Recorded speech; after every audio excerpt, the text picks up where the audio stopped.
What's going on, people? My name is UX Crypto, and you are Crypto Archie right Crypto there. Archie.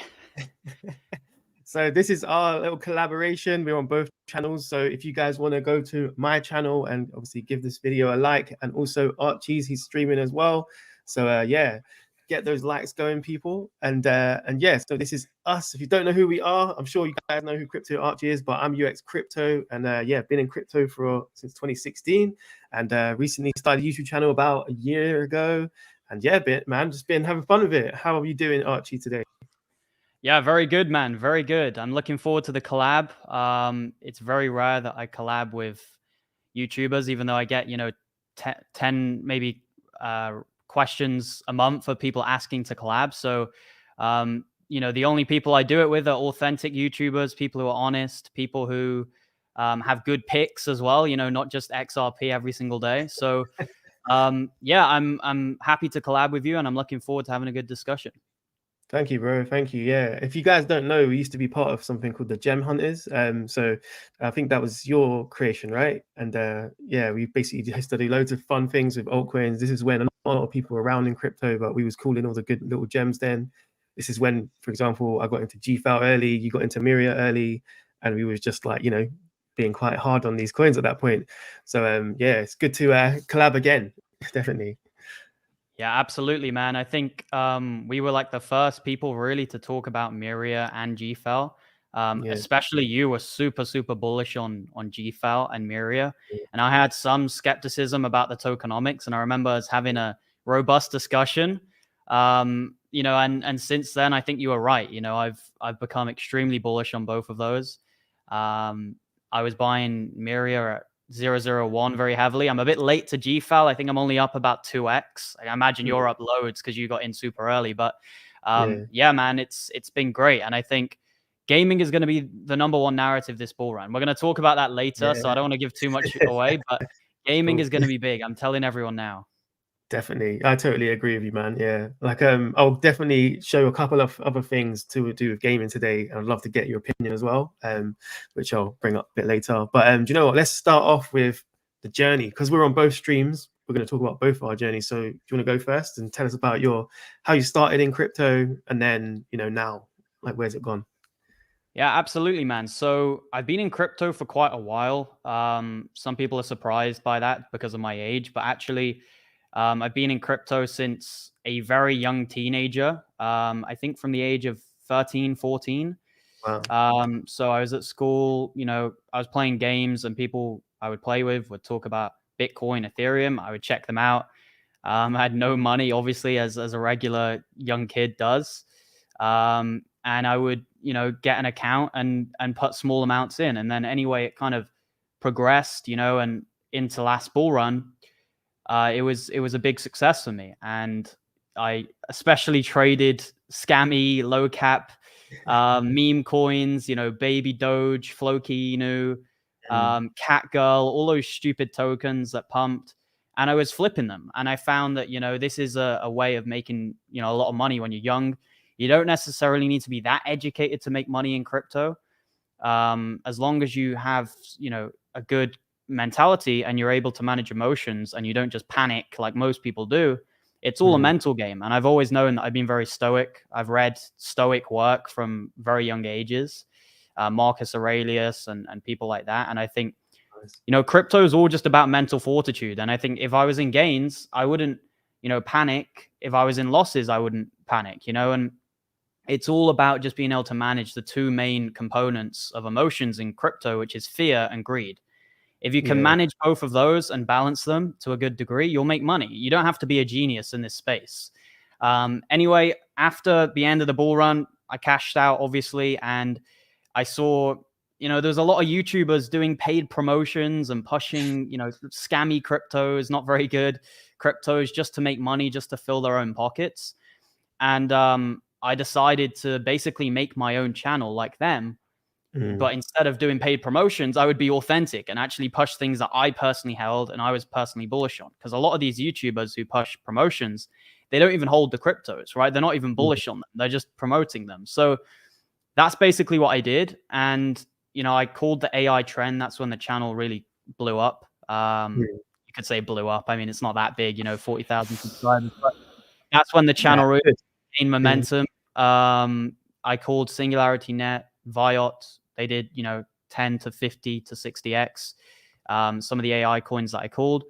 And then since then, I've been really bullish on gaming. I've had many epiphanies, even in the last year or two, in terms of crypto and how to change my style. I'm constantly, you know, adapting and changing. And some people will call that a flip-flop, right? But I think it's being adaptable. At first, I was Yeah. bearish on GFAL and Miria. I thought the dilution was too much. I went and did more research, and I decided actually the demand is going to outweigh the supply. So, yeah, that's basically my story in crypto. I could talk Nice. for an hour, but I don't want to bore everyone. But put simple, Nice. that's my story. No, it's good to hear, man. Definitely, because a lot of people don't know maybe your story, right, and how you came about. So, yeah, I definitely think the origin stories are always great, right? Yeah. So just to talk about my story, like, I wasn't as young as you. I mean, so yeah, but yeah, I got into crypto about 2016, and then this is when Bitcoin was like $1,000. And yeah, one of my friends he's been in crypto since 2012, and then he was always like playing with it, and I didn't really take him that serious at the time. I used to do stocks and trading and stuff like that. And then I got like a 40% gain on like Facebook, and I was so proud of myself. And then I was like to him, "Oh, look at this!" And then he was like, "I was like, what's your biggest gain?" And he was like, "Oh, about 40x." I'm like, "40x? What?" And I was like, "No, I need some help." So then I got him to kind of help me. And then yeah, after that, I was addicted to crypto. Never really stopped with crypto. And in terms of my channel, so many reasons why I started my channel. To be fair, like a lot of the people are surrounded by like, obviously I've been in crypto for a while, so I'll tell them like, look, this is a good time, you know, like, or look at this, and no one's paying attention. So I was a bit like, why don't I speak to people who actually care, and then obviously like help people, because all my friends and stuff, they're not interested in tech or whatever it is. So I'm like, right, I need to get kind of make a community, and that's my main reason I started my channel, to make a community of people who like-minded individuals, who actually believe in tech and care about, you know, potentially making quite good wealth. And yeah, it's one of my number one reasons I'd say I started my channel. But yeah, in terms of like learning and stuff, at the end of the day, this whole thing, you can change your mind about something because, for example, new information presents itself, and then you're going to be like, right, I'm going to change my hypothesis on something. As in, so you know, respect for changing your opinion on GFAL, Miria, and all these different things. And you know, there's a lot of things, a lot of people, what they do, especially in the bear market when no one is around, is they're looking only at tokenomics as the main thing. And it's like, that's why I wasn't bearish on GFAL, for example, because just digging in a lot more and researching the team, I was like, no, this is gonna go far. Like, so there's no way. Yeah. So that's why I was so bullish about them. So respect to you, man, for doing that. Thank you. Yeah, it's the ultimate newbie mistake, you know, to put all the emphasis on tokenomics. And what people do as well, they only look at the circulating supply. They don't look at all the other branches of tokenomics, you know, like the vesting schedule. It doesn't matter what the circulating supply is. What actually matters is what it's going to be in the bull run when you're looking to take profits. You know, it doesn't matter what it's going to be in 100 years.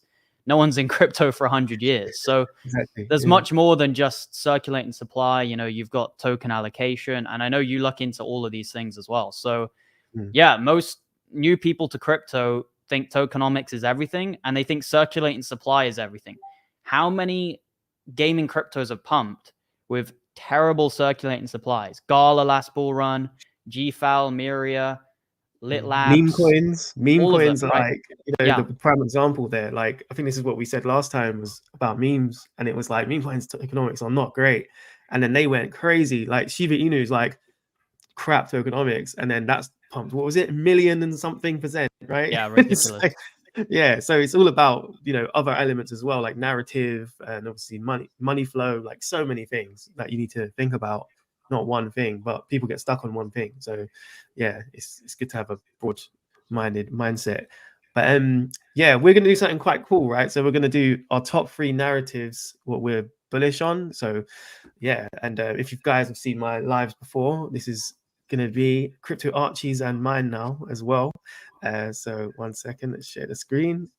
So we'll start off with Crypto Archie, and obviously you might know some of his already, but we'll try and get his ones.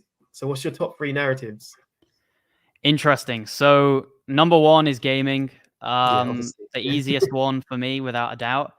And for me, actually, gaming has been number one for the past year or two, actually. I think last bull run, we saw a little teaser of what blockchain gaming can be, but we didn't see the full package. I think, you're starting to see some big names getting involved in the space now. Epic Games have loads of games on their platform, which are web-free games, such as Lit Labs. And I think gaming is just going to have the most hype. I always look at what retail is going to be hyped up about. I don't really care what, the tech is or the utility or stuff like that. If you experience last bull run, you'll know that tech and utility are secondary factors that lead to, the pumping of a crypto. I would say the primary factor is hype, community, and, FOMO, because that's all what crypto really is. Crypto essentially is real world trends, real world sentiments and narratives promulgated into an unregulated market of crazy gamblers, basically. And that's what crypto is, right? And whenever you see metaverse things get announced, whenever you see anything about, the metaverse was one that pumped crypto. You've seen ChatGPT that came out that pumped AI cryptos. It's all just a reflection of real world sentiments into an unregulated market that can just pump like crazy, and it's very speculative. So gaming is number one. Everyone loves games. Even like me, I don't really play them much, but I still can see the hype. And you're starting to see some actually decent games in crypto, believe it or not. I was surprised. Yeah, I was some people playing Lit Labs, Cyber Titans in my Discord, and I was actually shocked. There's actually a good crypto game for once. And it was fun. People were enjoying it. There's about 30 people playing and watching, and it was good. So yeah, gaming is absolutely number one for me. Wicked, man. No, it's a great answer. As in, I'll go to mine as well. Me as well. And to be honest with you, no surprise, it's going to be exactly the same. But yeah, and I've got a couple of reasons. But I echo everything you've said, but I'm just going to add to it.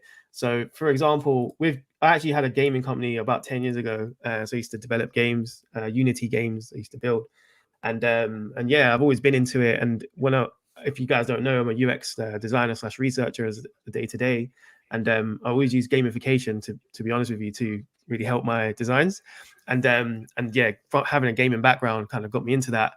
And I just think that in terms of addictive factors and also people understanding something very easy, gaming is where it's at. And I just think if you're going to apply that now into crypto, very easy to understand. And for example, retail are not going to necessarily, like you said, see the tech. They're going to be like, oh, look at this game. And now we're getting really good games now. The narrative's going to get even stronger and people are going to be able to understand what it really can do. And it also brings in the whole NFT thing, which people thought was a hype, which it is a hype. But then now you have actual utility with it. It brings in the metaverse to a degree, and also, games and gaming hubs, so many things, right? But one thing I would love to talk about as well, which I'll probably get to in a bit, is question to you as well, is okay, so there's different types of games. We've got like PC games, mobile games. We've got like stream games, like so many different types, right? Like, where do you think the most bullish narrative will be for that? I've skipped ahead because that's not one of my questions, but may as well ask you. Yeah, it's a great question. I think addictive, playable games will be way more important than AAA games for me. Like, it doesn't really matter about the graphics. If the game isn't fun, if it's boring, if it's impossible to download, no one's going to play it. So I think, things that are kind of quasi gambling, kind of like play to earn, like you both stake money and then the winner gets it. I think those ones are going to do the best. So maybe mobile games, but also like just simple web games like Nakamoto's games, where they're just really simple. You play them online. It's just a web application. But then I do think there's a place for games like the ones on Lit Labs, right? Cyber Titans, those types of ones. We saw how big Gala did last bull run. Gala attempted to develop good quality games, and arguably they did to a reasonable degree, but they've had so many internal problems and stuff like that, and they've already had a bull run. The sentiment on Gala is quite low now, so I'm constantly looking for the next Gala. And I think you're going to have two main potential contenders and then one degen potential contender. The two main ones for me is Miria and GFAL. Those are the two most obvious Gala killers to me as of right now. And then the degen one is Lit Labs, because Lit Labs are actually saying they're going to be developing even more games. You know, they're already getting them on Epic Games. So I would say there's a place for both. There's a place for the addictive style, the easy to play style that you play on your phone or you play on a website. But then there's also the place for the ones that you actually have to download on a PC, for those more kind of avid gamers. You know, people who play mobile games tend to be a bit more less enthusiastic about gaming. They tend to just be people who play them casually. Whereas people who play the PC games where you download them, they're more avid gaming nerds, you know, who just love to play all day.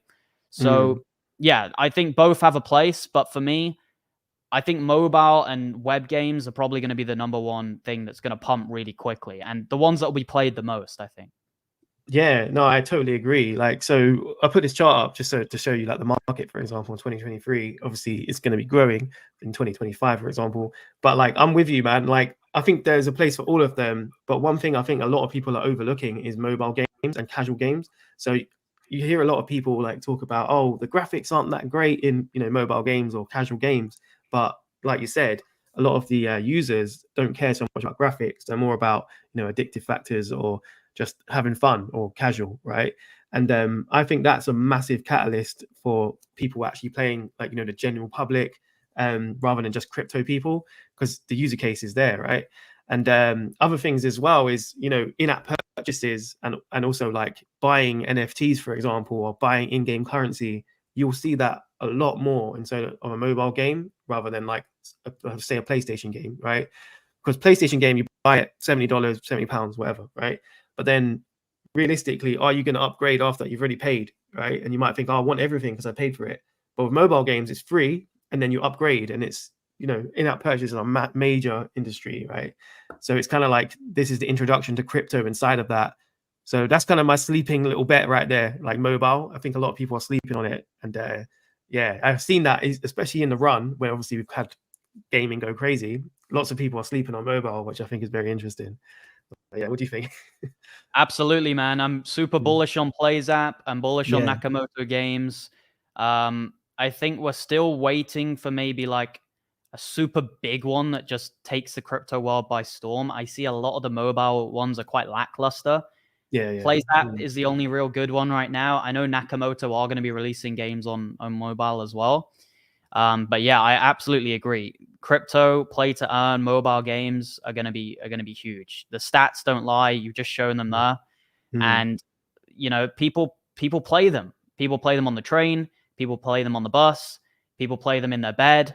It's just easy to play, right? Because they're portable. You don't have to sit down on a desk with a professional keyboard and mouse and actually download the game. You can just play it anywhere, and that even adds into more of the fact that it's play to earn. You could make money wherever you are. You can make money on the train. You can make money when you're walking. You could say it's a dystopian world. Everyone's just going to be on their, you know, mobiles trying to make money, but it's the way it's going, man. And I can't really change that. So I'm just going to make money off it.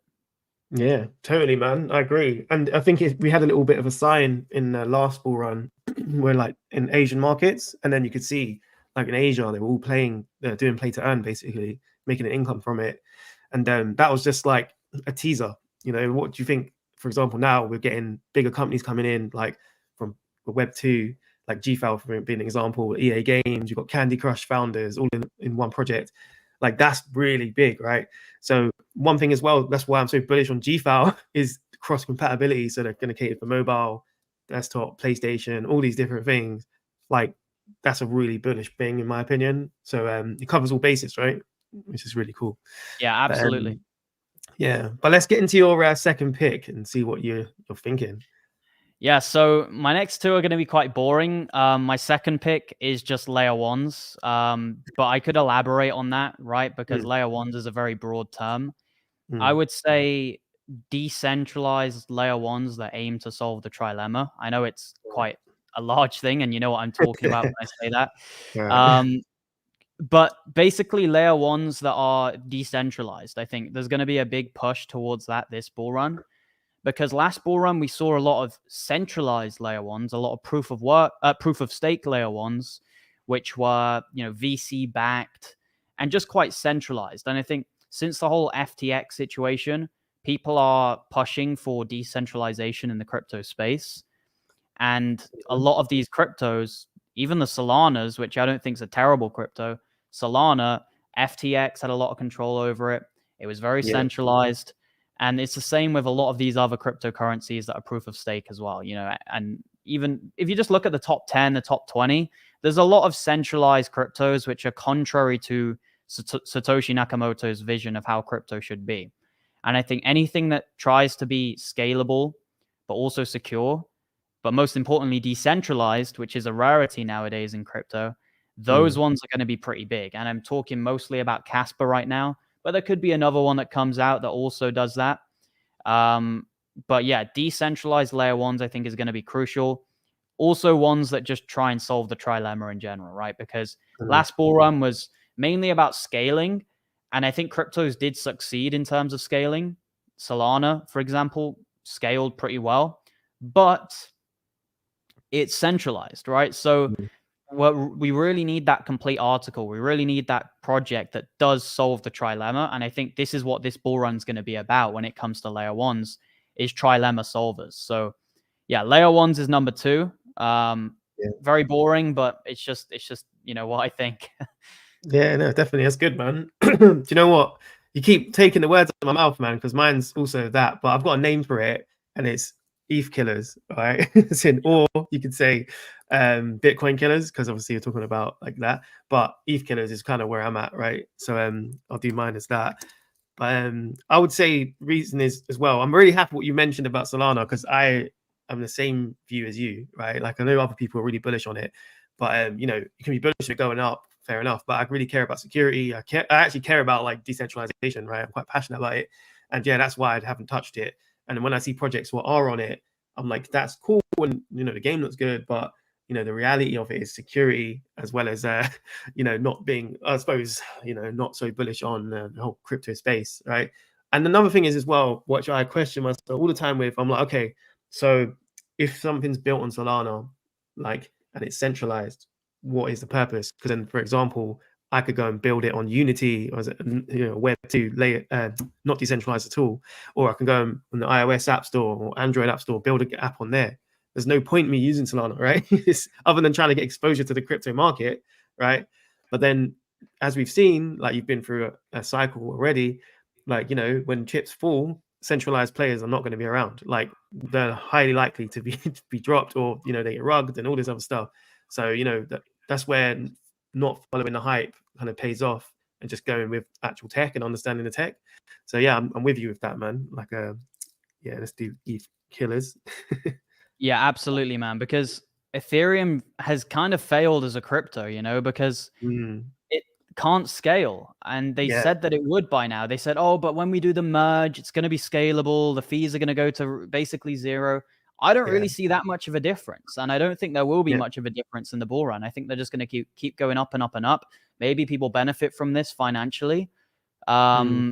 But yeah, we need something to come in and sort this out, because crypto is supposed to be revolutionary technology. This is supposed to be something for the future. This isn't supposed to be Swift, where you're paying $20 to send money to someone, right? So I think it's ridiculous. I think Ethereum is kind of like a failed project in a way. Obviously, they've got so many projects under their belt. They have a huge ecosystem, but they've been around for so long, and they still haven't solved the scalability issues in that long. So definitely, I like Ethereum. I think it's a decent play. I think it will do a 3 to 5x, but it really hasn't lived up to what they've been saying about solving the scalability issues. I always just hear things like, oh, but when sharding comes out, when we move to proof of stake from proof of work, and it's all like in the future, right? And none of these things have really helped the problem. So yeah, I tend to be quite bearish on Ethereum in terms of the actual tech. In terms of an investment, it's just going to keep going up, right? But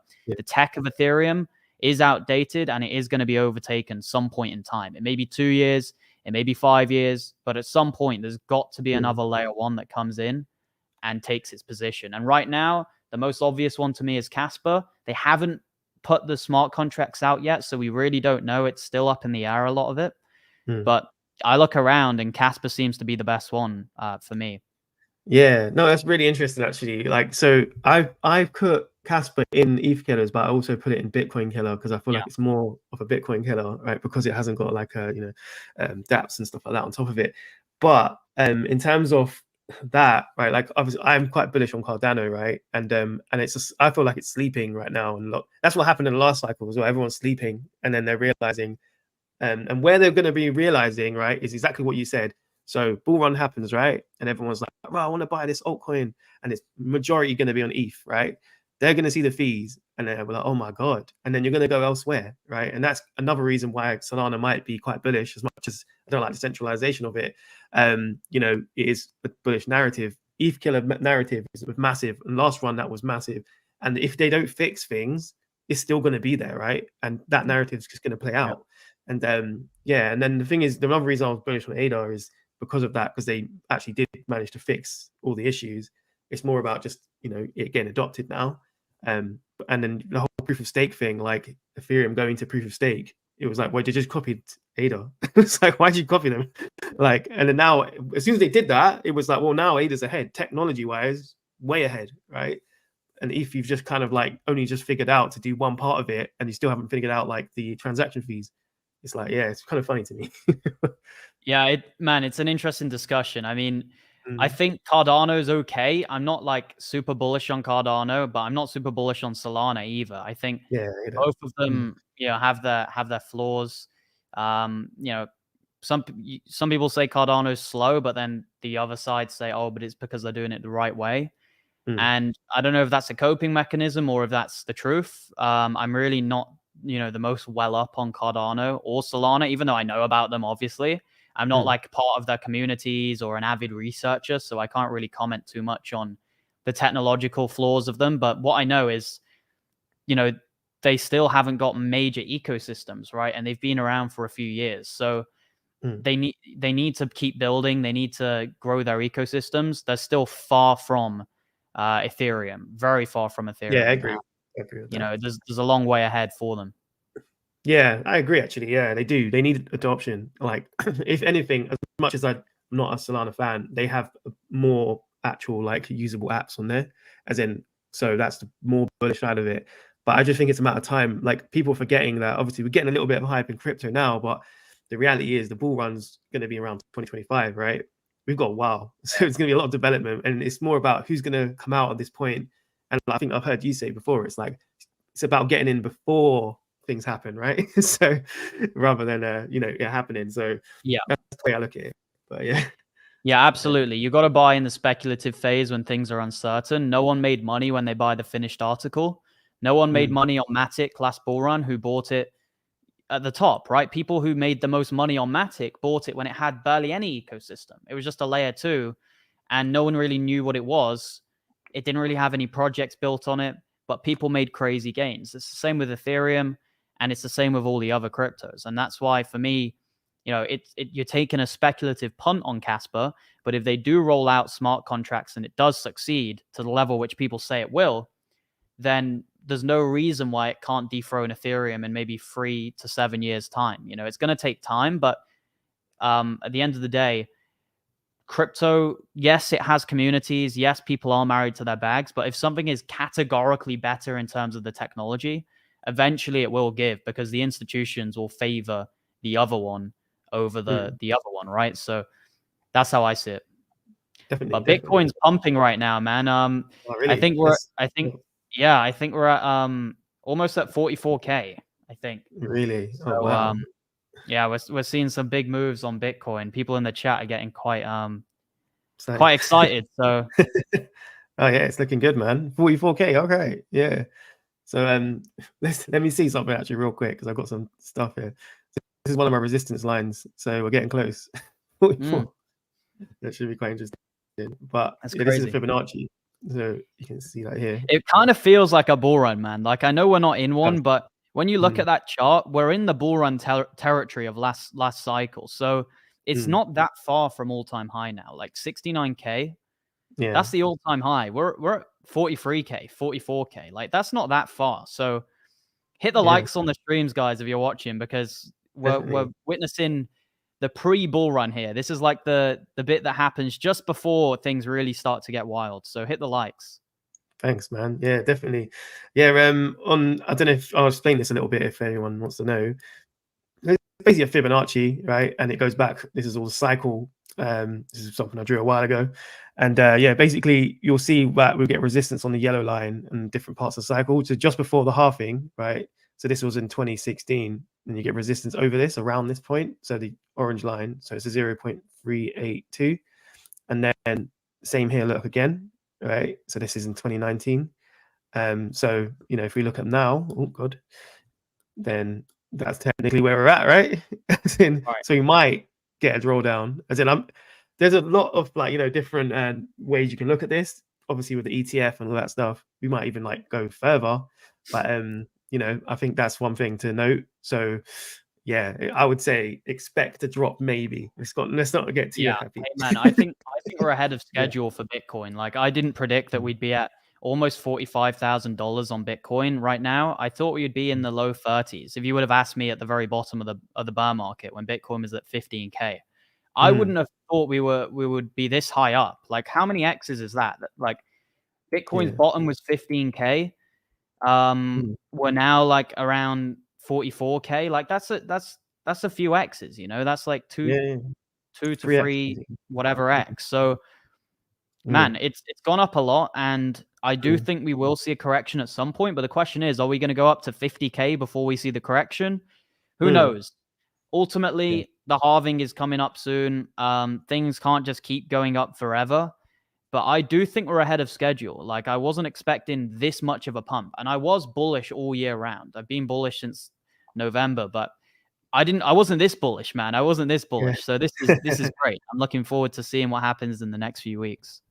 Definitely. No, I agree. As in, it's very interesting. I think, do you know what? There's this whole narrative about, ETF's going to drop. We're going to break all-time high before halving happens, right? I don't know if you've heard this.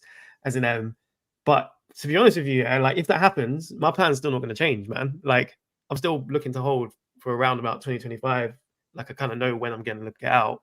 Even if it goes at that point and then it takes a drop, I've still got my plan, to be fair. Like, I think it will still be business as usual. Like, because the halving will happen after, and that's another catalyst right there. So there's two catalysts, right? That we need to think about. I kind of agree. But what I would just do on the way up is just take profits gradually. It never hurts. If you're up 50x, it never hurts to just take out half your bag, and that way you're making profits as you go up rather than waiting for the exact top. I'm not trying to time the exact top. I've said it so many times. I'm just happy to take profits along the way. And you know what? If the bull run ended tomorrow, I'd be quite happy with my gains. So I know that sounds crazy to some people, but I would. So I tend to be more conservative than ambitious.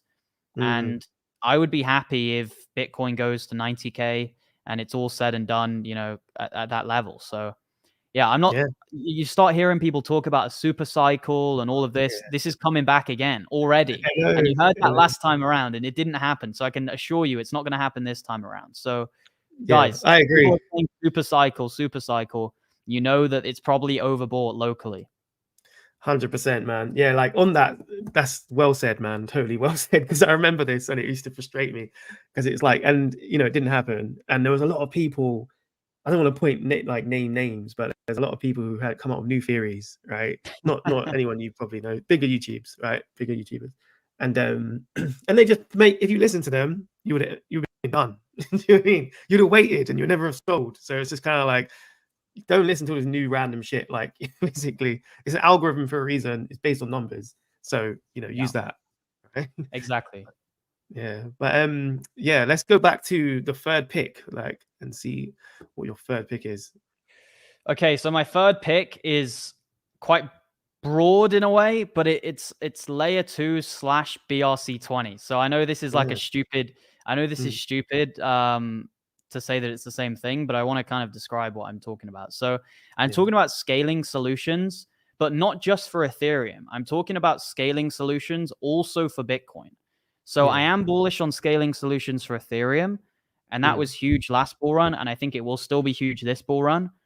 But I think BRC20 tokens we're so early to them. No one knows about it. None of the normies know about it. If you watch the big channels, no one on there even is discussing it. Yet the big smart players are buying in. I'm telling you now, people who are smart are buying into BRC20 projects such as Audi, such as Track, and a couple others. And it's just a really new space, and it's getting some hype. And this could absolutely be huge. If this works, out, I think it's going to be a huge, huge thing this bull run. And Bitcoin, everyone loves Bitcoin, but everyone knows you can't really scale it. And I'm not claiming that I'm like a technical expert when it comes to BRC20. I'm not. I've talked to technical experts. I've interviewed them, and they know a lot more about it than me. I know a lot of people have concerns, and they say, oh, but it's going to, congest the network and stuff like this.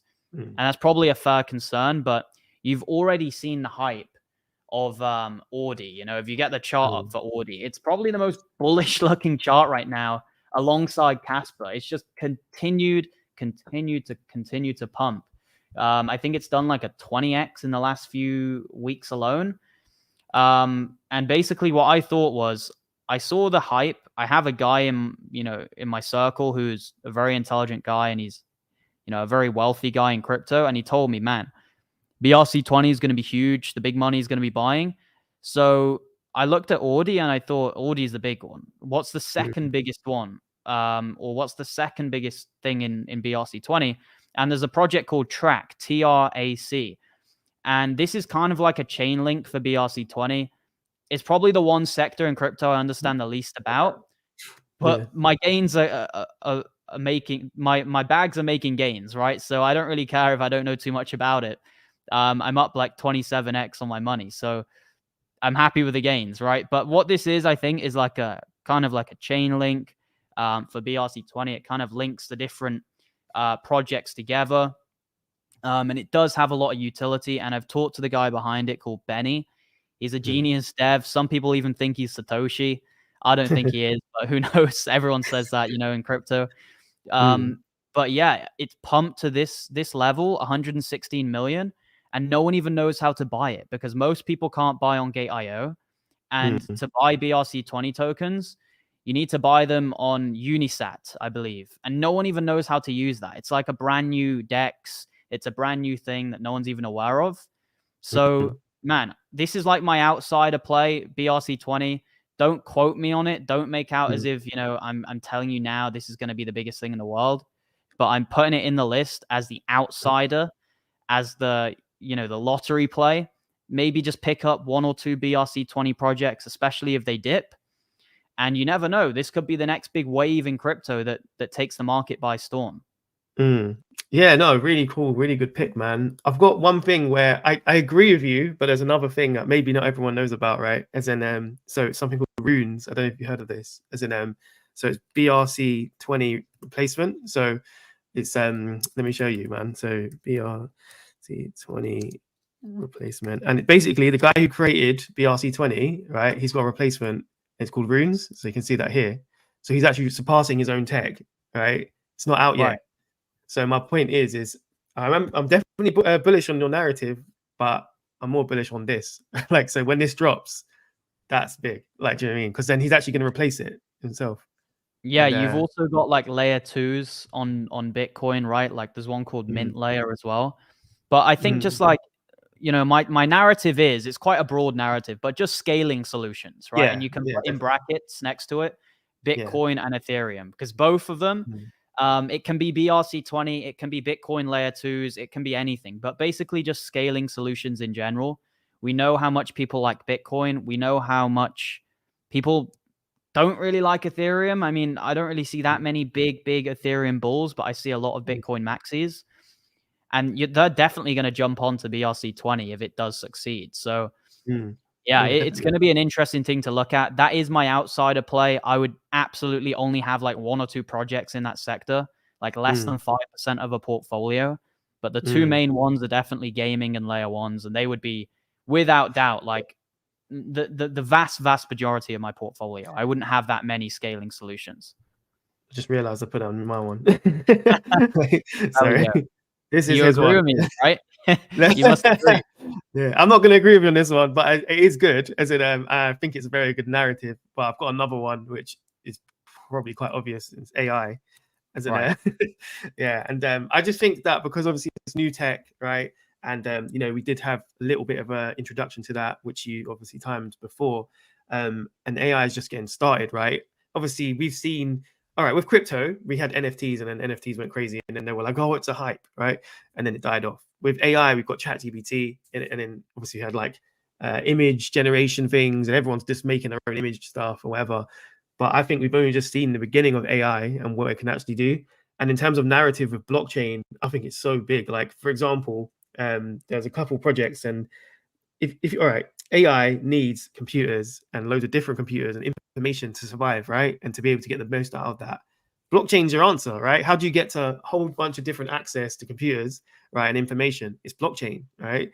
And to be able to survive on your own without maybe one centralized entity what is hosting you, it would be blockchain again, decentralization. So I just think AI in that narrative, I don't think it's really taken off 100% yet, like to where it could be. But the narrative in the bull run, I think, will be crazy, in my opinion. But yeah. Yeah, absolutely, man. I think AI is going to be huge. Just like with AI, there's a lot of, for me, questionable picks in the AI sector. There's a couple good ones, like Tau, AGIX, and a couple others. But I think a lot of them are kind of sketchy. They're claiming to be AI, but really they're not. They're just kind of like copy and pasted tech. And me and it's all about hype, right? The tech doesn't Yeah. matter that much, but some of them are quite questionable in terms of what they're doing with the AI. And even AI in itself isn't necessarily a new concept, right? Like Google is an AI company, arguably.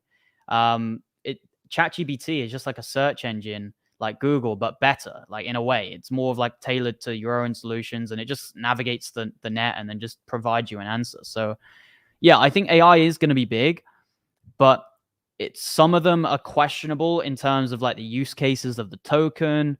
How is the token going to be used? I think there's a couple good ones where they're like open source AI platforms, and they're just basically getting AI and decentralizing it and making it open source. I think that's really good. And I think it's really needed in the world because we've got super centralized AI companies, and these things are going to dominate the world for the next 20 years. And it's going to be quite sad to see if they're super biased politically to certain sides, if they're super, they censor people.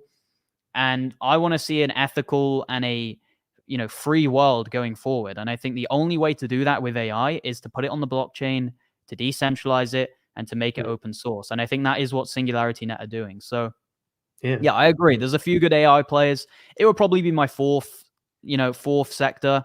But yeah, I agree with you completely. AI is going to be big, and it's going nowhere. The hype stands alone, and you can see it in crypto right now. Definitely. All right, we're gonna move on to another question. All right, so it will be, which you've kind of given us some already, but what free coins are you really bullish on? And, okay, so I'm trying to think of this out loud. So number one, right now, are we talking about what I would buy right now, or just in general? Let's do for the whole bull market, man. Like not right now. I mean, you could do right now. I'm sure everyone will love that, but then, in my opinion, right, you need to hold these. So it's like, are you gonna flip them or what? Like, just yes. what do you think? So number one, I would say, man, it's between Hello Labs or Casper. Okay. Let's go safe. Let's go with Casper. Let's play it safe. And let's go Casper. I think it's still going to be huge. I think it's an easy 20x from here. It could even do more. Obviously it's pumped, so I think 100x is off the cards now, but you've seen how big the hype is already, and I don't think it's going to go anywhere. And actually, one of my biggest regrets in crypto is I didn't pick up Casper when I made a video on it. I made a video on it back in November 2022. So last year, this time last year, basically, but a month back. And I was talking about it, but I didn't research it enough, and I didn't buy it. It only took a few months later, someone reminded me about Casper, and then I actually went and picked some up on the next dip. So yeah, I was really angry with myself that I didn't buy it at the low, but I guess you can't time everything.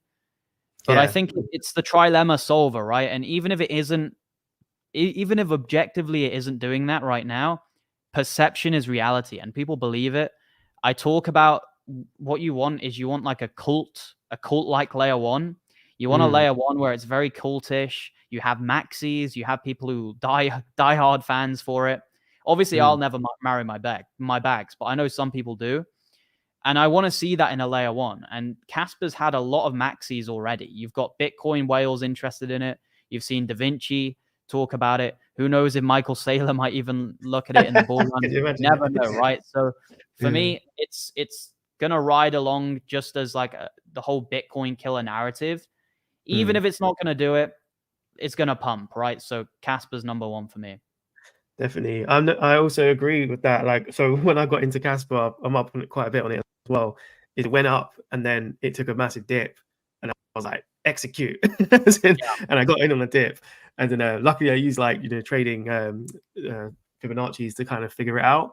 But literally when I bought it, it just flew since then. I was like, oh my god, like I timed that so nicely. But yeah, the first time I heard about it was some random girl on YouTube talking about it. Just saying she was just trading it. She weren't like looking to stay in it. But then she was like, oh, I think the tech's kind of good. And I was like, I need to look at this, man. Just let me have a look. And then lucky, man. Congrats. Yeah, I was like, wow, that's pretty cool. So I got in quite early. But yeah. That's great. I actually, luck doesn't exist. Luck doesn't exist. You were there. You had the opportunity of being there. You did something with the information. So I take that back. You didn't get lucky. I think luck doesn't exist, It doesn't, right? Because you put yourself in that position, you put yourself there, and you acted upon the information you were given. So, you are responsible for that. So, number two would be, oh man, it's so difficult. Like, because if you're talking about what I would buy now, I would probably say Lit Labs, but I don't want to put that as number two. So it's between Miria, Lit Labs, and Hello. So, oh man, it's like I need to roll a dice or something. I'm gonna go for Hello Labs because I've been so bullish on it all year. I'm already up in some nice gains, like a 5x. It only needs to do another 20x from here, and I'm up 100. So, yeah, I'm gonna go for Hello Labs, right? Because if you're talking about my top 3 favorite coins, Casper and Hello Labs are the two number ones. If you're talking about what I would buy right here and now, that's a different question, right? But we're not doing that. So number 3, or should I explain Hello Labs? Right, I'll explain Hello Labs. So very bullish on the pick. Paul Castlin's the founder. He actually recently joined my Patreon. He's in my Discord now. Really? Yeah, I was the most proud person on the planet. So happy, man. But yeah, I'm very bullish on it. And they're a multifaceted crypto. So they're not just focused on a TV show. That's one of the common things that people say. They're also doing gaming, and they're also looking to explore different avenues in the bull run as well. So yeah, Hello Labs, number 2. And number 3, I'm actually going to go with a wild card. Instead of saying Miria, I'm going to go for Lit Labs. I'm going to go for Lit Labs today. It's very difficult. These things are very close. So yeah, I know what you mean. Yeah. One day I could say Miria, one day I could say Lit, one day I could say GFAL. I mean, these things are very close. They're all great. Number 3, Lit Labs. They've already got a game on Epic Games. They're going to be bringing out even more games. The team seems very good as well. The platform seems good. And it's a very small market cap crypto. So it's super degen. The potential's there. I think it's going to 100x from here, to be honest. Nice, man. Yeah, definitely. Yeah, I've kind of been into Lit Labs for a bit now as well. I'm up on it as well. And it's been funny because, like, obviously we're crypto influencers, you could say. And, we all hear about things at the same time. Like, so I started a couple of weeks ago, obviously hearing about this, and it was like, oh, interesting. And everyone's just talking about it. I'm like, right. And yeah, I could see the potential. And obviously I know you speak on your channel about fundamentals. My channel is all about fundamentals as well. So when I hear about something and talk about like taking action, it's more about, okay, get the research brain on and dig in, right? Because this is how you can, like, determine something's crap or good. So at that point, that's where I have confidence to execute on it or not. And that's kind of how I approach my strategy. What about you? Is that how you approach yours? Yeah, I mean, You know, there's multiple ways how I find cryptos. I use certain platforms to research them. I have a personal team as well, Oh, wow. who, you know, I have who are constantly checking the markets and researching cryptos. I think your network is key with this. You know, if you've got a big network, people are constantly bringing projects to you. People call me the Oracle. I don't always necessarily find the crypto, but people bring them to me, and then I will decide whether it's good or not because I've got experience, right? Sometimes I will actually find the coin, like Miria, for example. I did actually just discover it myself. Obviously, other people would have before and at the same time and stuff like that as well. But some of them I do actually find when I'm just searching through certain softwares, you know, putting on certain filters. Some of them are just brought to me because, you know, I've got a lot of intelligent people around me. We've got big audiences who watch our channels. So sometimes I'll just be on a live stream, a project, and it'll actually turn out to be really good. So the way how I found Lit Labs actually was about 2 or 3 months ago. Someone on Twitter sent a reply to me and said, check out Lit Labs. And they put a picture of some gamer in like, you know, like an esports studio or something, and he was playing games basically. So then I went and researched it, and I really liked the consideration list. It was in like on my radar list for quite a while. I saw it moving up, and I just thought, man, I need to pull the trigger. I need to buy this because if not, it's going to pump even more, and I'm going to be late to it. So yeah, I think it's a great crypto. We're super early to it. The market cap is just so small. You compare it to the likes of Gala last bull run. If it goes anywhere near that, you're going to be in ridiculous gains. It's true. Yeah, no, 100%, man. Yeah, I'm bullish on it as well, actually. Yeah, definitely. Nice Yeah. one, man. I didn't really prepare this, so I have to figure it out real quick. Neither. yeah. So let's quickly do this. All right, cool. Oh, that's totally wrong. Copy and paste didn't work. All right. On the fly design, on the fly. All right. Wrong color, but oh well, we'll work with that. All right. So yeah, so mine GFAL, man. is number one, definitely GFAL. And I'll just give you reasons behind that. So okay, so we spoke about, you know, hype inside of crypto, right? And I also believe it is based on hype, but I think hype comes from, you know, early adopters or something, right? And obviously we're in the tech space as well as, you know, people who are smart, right? And if you look at the team behind GFAL, it's just on another level, right? Like I don't think there's another project inside of crypto has as good as a team. Like obviously we've got EA Games founder, we've got Gameloft marketing director, we've got the president of King Games in there. Just ridiculous people, right? Like that you'll be like, oh my god. If I asked you, oh, what's the dream team that you would have in a project for a gaming project, you'd probably pick all these people, right, and put them together. So for me, that's a narrative in itself, the team, and obviously us lot are early adopters of this, and it's more like, okay, what are they going to do? And they've already proven they've got 2 games already, and they've got 2 more coming out. And I'm quite bullish on the Diamond Dreams game that they're coming out with, because it's very similar to Candy Crush. And if you listen to like Twitter Spaces, they talk about it and what they're planning to do with it, and it's just so bullish on it. Like for me, this is number one for sure. And obviously, prime myself on, you know, teams and like obviously looking into different elements of coins. This ticks most of the boxes in my opinion. But yeah, I'm gonna go for another gaming coin, like a bit of a rogue pick. But I'm gonna go for Game Coin, which is GAMEE, right? And I'll tell you why. Okay, so I've got a review on my channel for this as well. And it's Animoca Games is behind it. So basically, it was a company before, right? And then Animoca Games bought them. Animoca Games is a massive company, and then the advisors are Sandbox and also Animoca Games, the founder of it. So they've got a really good team behind it. Partnerships are massive. They've got like football clubs behind them. They've got Sandbox as well with a partnership. Massive partnerships, right? And then also the games, they've got 1 million downloads already on the App Store. Just crazy stuff, man. Like people are sleeping on this, and it's mobile gaming, casual gaming in that narrative we spoke about. Like, and why I'm really bullish on it is when gaming coins went up, it saw a little bit of hype, but not as much as I thought. So it makes me more bullish on it because I'm like, wow, people haven't seen this yet. So yeah, so it's very cool. Nice. Yeah, definitely. Yeah, micro cap, man. Yeah. So, what am I gonna go for? Number 3 is hard, man. Oh, I could pump my Patreon right now. So I've literally done a buy alert, but but I don't want to put it. But yeah, Likewise. yeah. I mean, I would love to put it because it is really dope. As in, but yeah, maybe I won't do that. But yeah, if you guys care about good picks and buy alerts, and I've got a Patreon and I've just done a buy alert, so you can check that out. It's UX Crypto on Patreon, and yeah, and I know Archie's got a really good one as well. But yeah, let's what am I gonna pick? What am I gonna pick? I want to go rogue.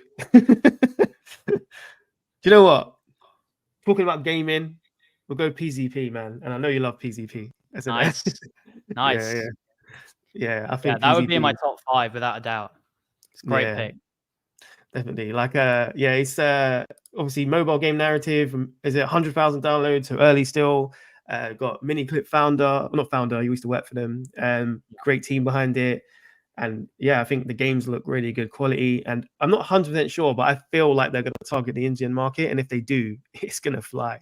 Like, I've worked for a couple of clients for the Indian market. And if you want to launch a product out there, it can really, really take off. I worked for a product and it had 1 million downloads. And then in 6 months, we had 90 million downloads after.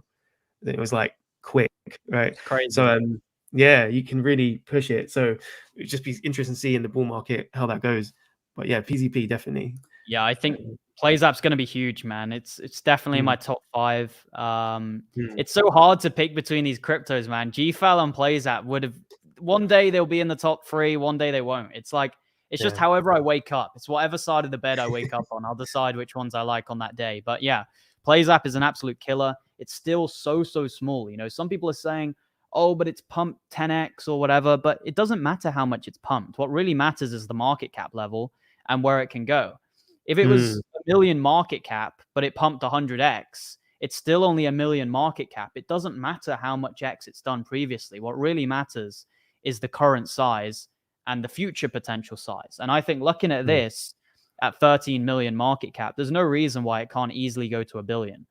And, that's just under 100x just on terms of market cap. So a bit of dilution. Maybe you're looking at 50 to 100x on PlayZap from here. So I completely agree. We're very early to it. They look like they're building as well. They look like they're really trying to keep building. And if they do tap into the Indian market, like you say, that's where the population is, right? There's a huge population there. They all, have mobiles as well, a large contingent of them as well. So yeah, that's going to really pump up the price of PlayZap if they do tap into the Indian market. Because I know their team is, I think, primarily Indian.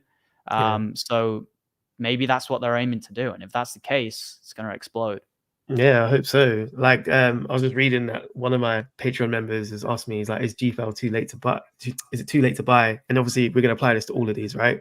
So what Archie said right there, like, I would say if something's under 100 million market cap, it's still not late. Because, for example, is everyone come in yet? Have we got full adoption? We've got 2 years, right? I would say still of actual action in crypto, and also as much light as, for example, Bitcoin, right?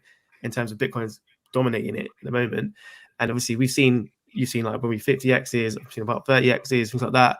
And it's like, well, that's cool, but there's a lot more to be had, I would say, right? And if you're going to judge every coin the same, so for example, GFAL on steroids in terms of fundamentals, right? And some of these other ones as well. And if you're going to look at that, like, well, how far can it go? It can go into the multi-billions, literally, right? And then every single cycle, more money comes in as well. So I would definitely weigh that into your equation. Obviously, in 2016, when I was in it, I think Bitcoin went to 1 trillion market cap. This last cycle went to 3 trillion, right? What do you think is going to happen the next one, right? And ETFs, right? And ETFs. There's more money coming, right? So my predictions that I do, right? Like, obviously, I don't really include dilution so much because it's very complicated if I was going to do that. But if they might even be undervalued, like some of my predictions, I might say something's 100x. It might not even be 100x. It might be 200. Yeah, because it's better to be conservative than to be ambitious, right? And I think sometimes if you say something's going to 200x or 300x, people look at you like you're crazy. But actually, I've experienced the bull run. You've experienced the bull run. These are quite conservative gains, 100x and 200x. You look at what Shiba Inu did last bull run. You look at what Matic did last bull run. I know people who made an 800x on Matic. So it's really not that difficult to make 100 or 200x. I was making them on crappy, terrible meme coins last bull run, buying them at like a 50K market cap, and they go up to a 5 million market cap, and that's 100x, right? So it's very, very possible. I think people underestimate how possible it is. Some of these picks, you know, like that we're up on, me and you, like GFAL, let's say you're up 10x on that, another 10x, you're up 100x. Let's say you're up 25x on NACA, another 4x, you're up 100x. So it's really not that difficult when you look at it like that. Some of these picks, you and I only need another 10x, another 5x, another 15x, and we're 100 times in our money. So it's really not the most difficult thing in the world. It's crypto. It's high risk, high reward. Don't come into crypto from stocks or real estate and think you can just copy and paste the same knowledge, because you absolutely can't. 100%, man. I'm with you. I've got one thing I want to show you, right? See what your thoughts are on this, right? What is it? It is the catalyst what everyone's talking about. What do you think about Grand Theft Auto? Do you think this is good for crypto? What's your opinion? Yeah, it's interesting, right? Because I've got a guy in my Discord called Bren, and you can see him in the chat. It's Apex official. He's a very active viewer of my channel, and he's hyping this up so much, man. He was almost crying with joy when he watched the trailer, and he was telling me, you know, they're going to be using Bitcoin, they're going to be using crypto, and I have my skepticism about this. Like, I don't know. As much as I would love to believe that was the case, we haven't really seen much evidence, or at least I haven't seen much evidence to point in the direction that they will be. Now, the trailer that leaked actually said on the front, buy Bitcoin. That's what the person put, the person who leaked the trailer. And that got like, I don't know, 5 million views within an hour, something ridiculous. Oh my God. So I think Bitcoin actually moved up probably like 1% or 2% just off that thing, because 5 million That's got to be the catalyst. Yeah.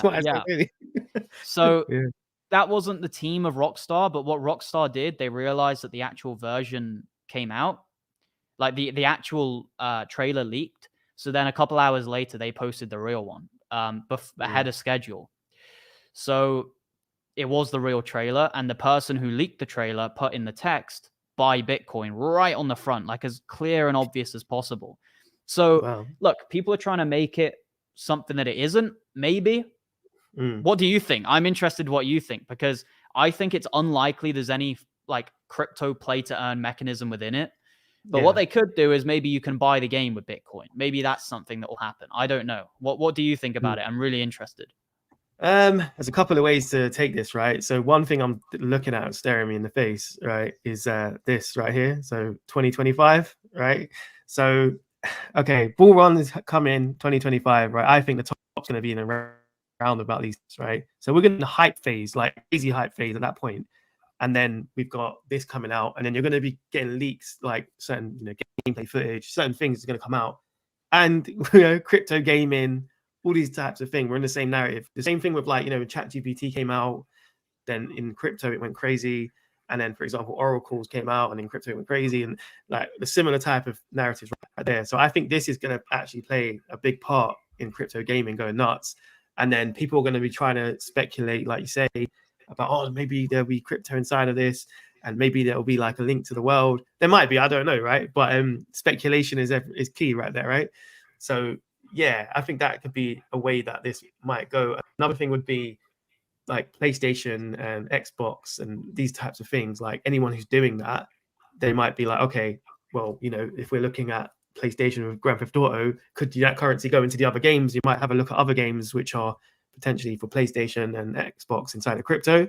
So yeah, that could be another narrative as well. But yeah, I think it's bullish for it, to be fair. Like, it can see where it goes, you know.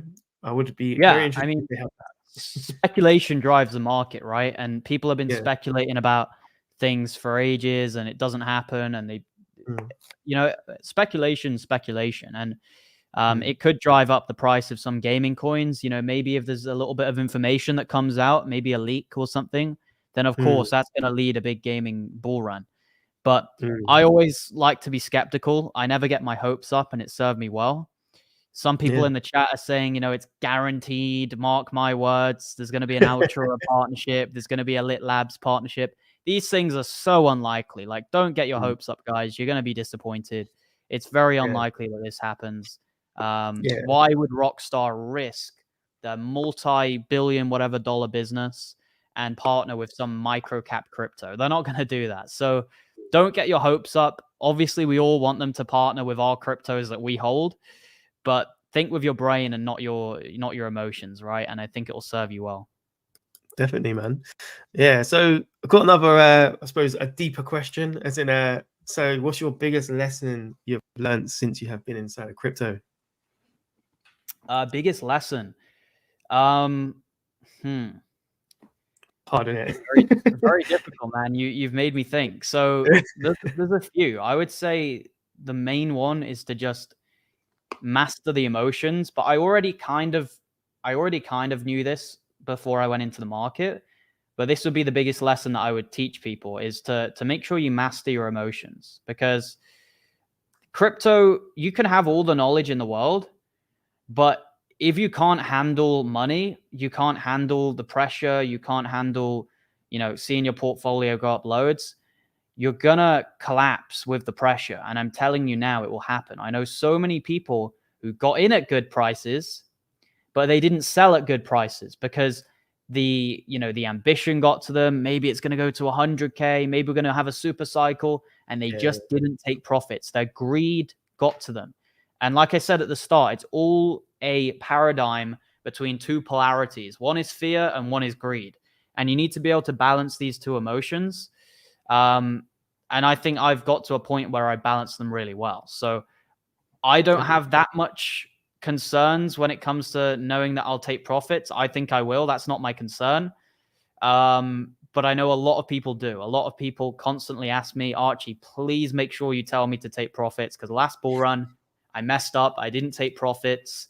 I held on to my bags thinking there was a super cycle, thinking it was going to 100K, 500K, a million. Guys, trust me, emotions is 80% of the game. Knowledge is 20%. I really stand by that, because you can have all the knowledge in the world, but if you can't manage the stress, if you can't manage the greed, it's going to get to you. And, that would be the biggest lesson, I would say. What about you? I think that's a great thing you just said, to be fair, about emotions. For me, it would be similar, actually, very similar. Like, so when I first got into crypto, as in I was like a noob like everyone, right? And then I was like, oh, my emotions, and going off of hype, right? And it worked to a degree, right? But then it kind of didn't at all, right? Near the end, like you said. So I learned over time how to basically toughen myself up. One thing I've really done in terms of how to do that was trading. So I just did like day trading and things like that. And then obviously don't put it into real context until the end, I would say. So some people, if you make a loss, right, you'll be like, oh my God, that could have been my like rent for the month or something, right? If you do that, you're gone, right? You can't look at it that way. It's just numbers on the screen. It's all about fun. The way I look at it is fun. And the way you can do that, right, is not overstretching yourself. So a lot of people, they outstretch themselves to buy something, and then let's say they buy something on credit, or for example, they put like all of their savings into this, right? I think it's all about balance, and everything's about balance. Like your portfolio should be balanced with risk. Everything is about risk. So, if you play that into your equation, you'll have no problems executing on things, and because you don't care, because you're like, oh, it's just fun money, right? So that's the way I think, to be nimble, and you can get a good mindset, even if you can't don't over leverage yourself. I would say that's the number one lesson I've got, is don't over leverage yourself. And some people ask me that, I'm sure you get the same thing, is that, oh, should you go 2x leverage on certain things? I'm always like, no, like this is a risky market as it is. Like, why add more pressure? Like, I've done trading when I was doing like 20x trading, right, on each trade, and then I've won loads and then lost loads. And these are all lessons I've learned on how not to do certain things. And I've just learned the hard way, and it's made me tough, man. And I've got the same mindset as you now, but in the beginning, I wouldn't say I had it. So yeah, that's amazing, man. That's amazing. I think it's all about just like, that ties into greed as well, right? It's all about just not being greedy, staying humble, and being able to manage both extremes of not getting too fearful and not getting too greedy, and actually doing the opposite, being a contrarian. When everyone's panicking, you've got to be greedy. I know it's the same saying that Warren Buffett says, but it's very true. It holds true in crypto. It holds true in any market. And one other thing I would also add, since we're talking about this, is being able to cut losses. I think it's a really good thing. If you're down 20% on a crypto, if you've got a dead mover in your portfolio that's not moving, maybe XRP, maybe I'm just using that as an example. If you've got a dead mover, which maybe you're not too bullish on, it's fine to just cut your losses and move it into a better moving asset. I did this earlier on in the year. I sold Gala. I sold Algorand. I sold some other well-known kind of reputable cryptos, and I moved them all into PZP, Miria, and Casper. And it's the best decision I've made all year. And people called me crazy. People said, "How are you? You're a flip-flop. You're stupid." But man, I would have made maybe 70% returns on those three, but now I've made a 5 to 20x on the others, right? So it's been a very good decision. And that was all based on cutting losses, or not even if you're in a loss, just cutting dead wood. If you're up 5% on something and you've been holding it for 2 years, it's fine to just sell it and move on, because there's a thing called a sunk cost fallacy, right? It's like, it doesn't matter what you think it's going to, it doesn't matter. Like, I don't know how to fully explain it, but if you sell it, you'll make more gains. So why not sell it? You don't have to be attached to it. You just have to look at it on face value, objectively. If you sell your XRP and you put it into something else, you'll probably make more gains.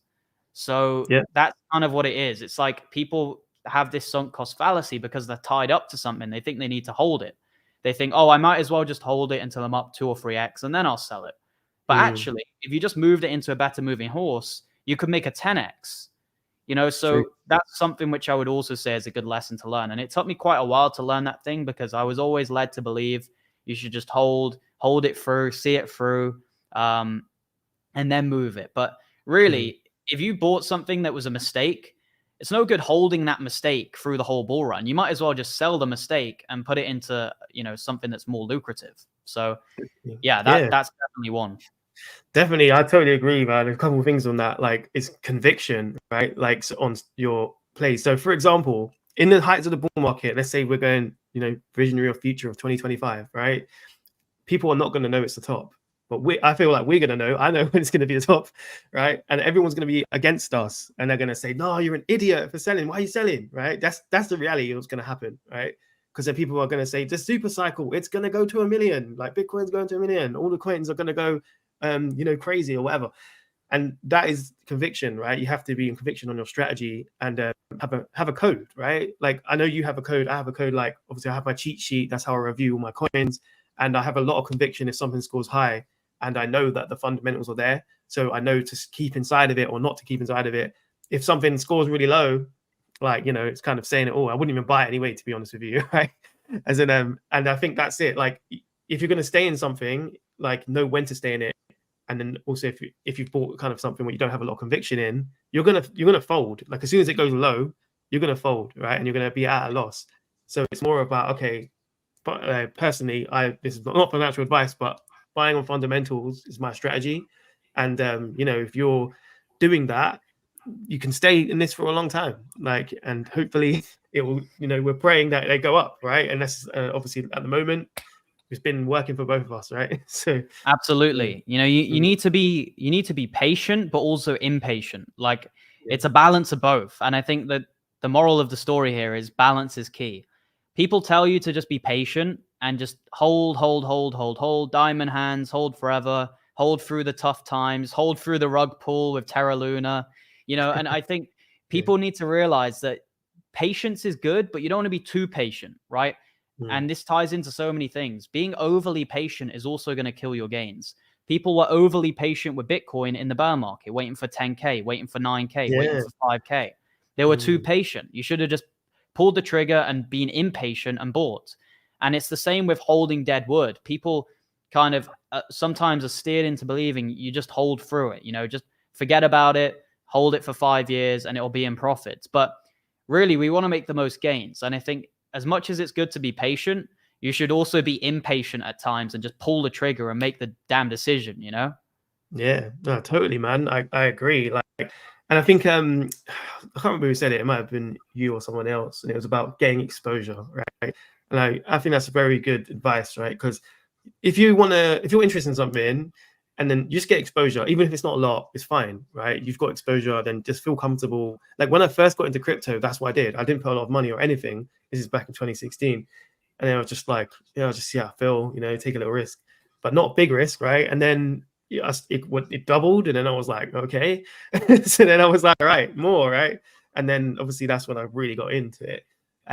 But that's the step one is that you've got to learn. This whole thing is a learning journey about yourself as well. Like you said, like being able to not be like super bullish on something or super bearish on something, just being middle level headed. That's a learning experience in yourself. Like I think if you want to grow as a person, crypto is a great thing, like to be able to mental mindset your growth yourself.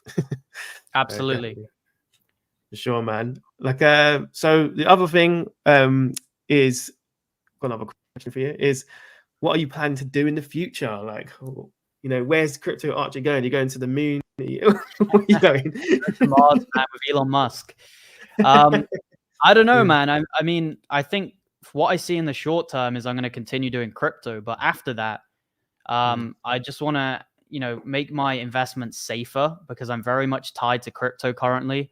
I'll probably try and get some other commodities, some other assets, income generating assets. That'll be my goal, really, is to just kind of cut back a bit on maybe my addiction to crypto, because I do this like 16 hours every day. Maybe I'll cut back on that a little bit. In the next bull run, I plan on having a lot of Bitcoin, like a hell of a lot of Bitcoin, because I think Bitcoin truly is the one crypto that's always going to be here.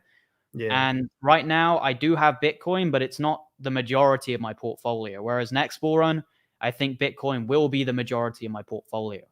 I'm definitely interested in, investing in upcoming businesses. I think people who have, good quality businesses, I think I'll absolutely invest in. I'm aiming at expanding my network, expanding my circle, so there's more and more people around me who are knowledgeable, and I can gain, knowledge from them, because money is a tool, right? If you have people around you who are very knowledgeable, tech wizards, tech geniuses, they can start the company and you can back them financially. So, these types of things I'm looking at, just kind of zooming out of just crypto, having more assets, and just trying to diversify a bit more. But yeah, I continue to see myself doing crypto because it's the thing that I've, had success in. But I won't be as heavily tied to crypto next time around as what I am now. Like I'm like 80% to 90% in crypto right now. I would definitely want to get this below 50% next bull run and really, just make things safer, because it can be difficult sometimes to sleep when that's how much you have in a risky sector, which is unregulated, and it can cause stress. So I think for me, I think the key is to, once you've made the money, conserve the money. Once you've made money from being risky, don't maintain the huge degree of risk, because enough times you will get wrecked, right? If you keep going like this forever and ever and ever, enough times you will get wrecked. So I think the benefit of having a lot of money is, let's say you make $10 million from the bull run. What you can do with that is you can just put $1 million to high risk degen investments. You've still got 9 million more. And if that 1 million does 100x, that's 100 million. So that's the big benefit of making money, is it allows you to be risky, but you don't need to be risky with large amounts of your wealth. You can be risky with very small amounts and still make huge gains. 100%, man. I would love to, not be not so copycat, but I totally agree. That's what I would plan to do as well. And I agree about that. Like, obviously, if you've got capital, like a big amount of capital, it's about like, de-risking yourself. And kind of going back to what I was saying before, like, you don't want to risk risk the house, risk the bank, right? You make it first, and then you can play and do riskier stuff. Not financial advice, right? As an but yeah, no, I'm with you. I think for me, I planned a couple of different things. Get a way bigger house, and then get another house in another country. Have multiple houses, and then I don't want to have English weather in the winter. I want to be in a hot place. I know you're in a hot place right now, so you never know. Maybe there, but yeah, back and forth. I don't plan to be in one place, and good car collection. I've already got a nice car collection, but better. And then that'll be what I do. And then basically for 1 year, I'm going to be chilling. basically when I sell, and then everything restarts, man. As in and I don't know if you've seen this chart, right? But it's a crazy chart. But basically, there's meant to be a recession in 2026, and my plan is to take advantage of that, right? So 2025, I'm going to have fun with this, and then it's going to be a depression apparently, and everything's going to be low, and I'm going to be buying stuff. So that's kind of our game plan. That's the plan, right? That's the whole Yeah. point. When you make money, you can pounce on these situations. And the sad thing is, it's the middle class who really get wrecked the most in financial situations that are bad, because they hold loads of cash, and they don't really have any income generating assets. They just have a job, and they can't really buy stuff because they haven't got much cash. So, I think if you can make money and you can have assets that are safe and recession proof, then that's going to be key. Because the next recession, I think, will be very bad for the dollar. The next financial situation that's bad, I think, will be a big collapse of the dollar. That's my personal opinion. And there could be a war. There could be anything. I don't want to get too political, but the dollar, I don't think, is going to be the strongest thing in the world to hold in the next 20 years. If they're keeping printing it, right? Why would you want to hold something that they print, right? You want to hold something that's scarce, or that generates you an income. So, yeah, I don't plan to hold much fiat currency at all in the next bull run. I plan to hold 90% assets, 95% assets, and 5% liquid cash. Yeah, definitely, man.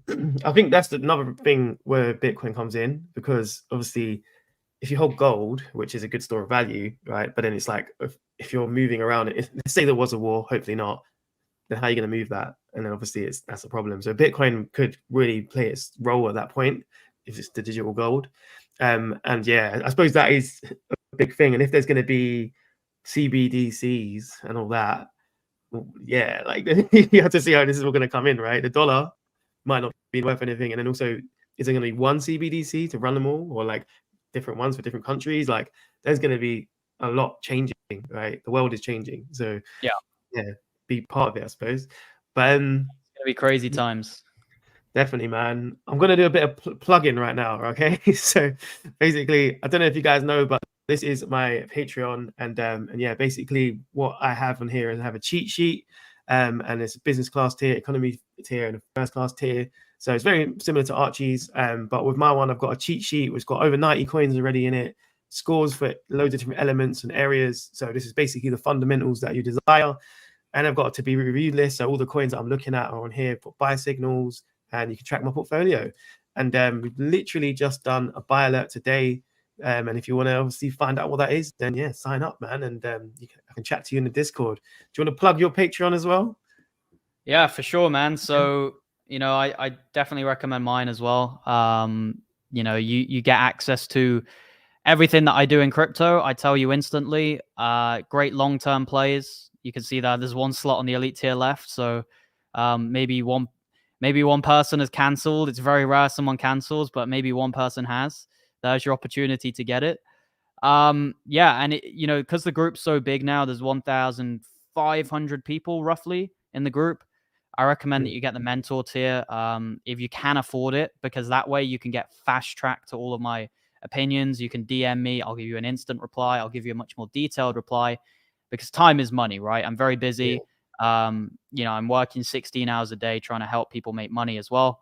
And if you want more of my time, then you've obviously got to pay slightly more. That's just the way it is. So yeah, and you don't have to join the Patreon. Like, even just joining my free Discord, there's a community in there. There's a free chat. Even just following me on Twitter, all of that is appreciated, right? Because I understand some people can't afford it. And yeah, just support the channel, man, because I'm trying to help people make money. I'm not doing paid promotions. And same with UX Crypto. I recommend you guys subscribe to him as well, support his channel. And yeah, it's good to get more than just one person's view, right? Because there's loads of different people in crypto. I think most people don't really know what they're talking about, but there's a few good YouTubers who I collab with, like yourself, like Crypto Galaxy, like Crypto John, like Crypto Seth, Crypto Millie. There's a few good YouTubers. I could probably count on my fingers, maybe 5 to 10 good YouTubers. And yeah, I definitely recommend you listen to different people's opinions and not just my own. Definitely, man. Thanks for that, man. Yeah, 100%. Yeah, I mean, this is the thing. Like, obviously, we were speaking just before this call about paid promotions, and we don't take them, right?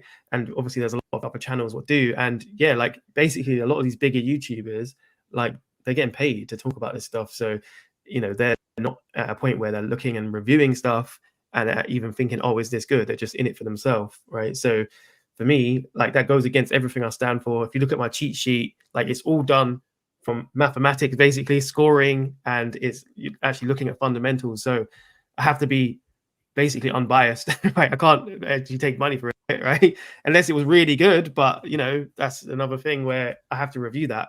So yeah, that's how I'm finding gems, and I'm pretty sure that's how you're finding gems as well, by looking at fundamentals. So yeah, it's all about fundamentals at the end of the day. And another thing is basically adoption, right? So there's in product design, there's like an adoption curve or with any product, right? And then you get like people in the very beginning, you start, and then they're the early adopters, and then it grows and grows. But we've witnessed this with Bitcoin, right? And it's more of a thing about the fundamentals will let that happen, and it will actually have an adoption curve. So if you want to subscribe to our channels and find out about early adoption, we're the early adopter stage. And then later you're going to see everyone else talk about it, and those guys are probably going to get paid to talk about it, and then you're going to be late to it because then they're going to dump it. So I think this is where it's at, to be fair. Yeah, Absolutely, man. I can see like 120 people have just knocked off the stream since we started talking about the Patreons. I understand some people don't like it, but man, we do this for a living. We do this, all day, and we've got to find some way to monetize it. We do a lot of live streams for free. We just talked an hour and 30 minutes for free. I could just be on a beach in Dubai, just lying on a sunbed, right? So we get a little bit of commission from this, a bit of a benefit from this. And yeah, we do appreciate it as well. Anyone who does support us, anyone who does join our groups, we're very grateful for that. So yeah, it's been great to talk to you, man. Definitely. Yeah, it's been a pleasure, man. Thanks for coming on, and yeah, and I'm sure in the future we'll do many more collabs as well, so look out for that. But yeah, any last words, any last famous words for yourself? Yeah, I just say thank you, man. It's been a great live stream. We didn't really plan this much, but it's all turned out perfectly, and I think people have enjoyed it. Hit the likes on the stream on both sides if you did enjoy them, to boost us up the algorithm, boost our picks, boost our research, up the algorithm. That'd be really appreciated. And yeah, everyone, make sure you have a great night. Yeah, definitely, man. See you later, man. Bye.